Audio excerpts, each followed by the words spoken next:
well, I'll come back to different layouts, but let's just talk about this room.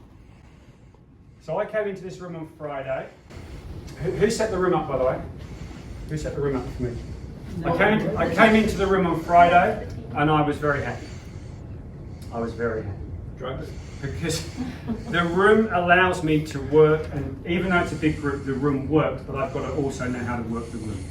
With any room, you are often going to have to live with the space you've got, but we'll also talk a little bit about how do you design the space to fit for you. There are some safe spaces in this room. Now, a safe space is somewhere I can stand. I'm in one right now, where everyone can see me. I'm not shadowing the screen or the content. And I'm going to show you the safe spaces in this room. The first safe space is right here in the middle.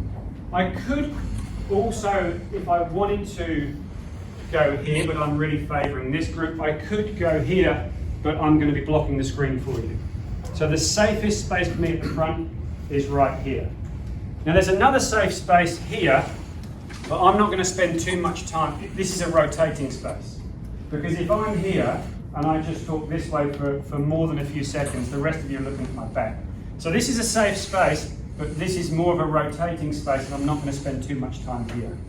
There's another rotating safe space here with the same sort of concept in terms of being able to engage closer to all of you.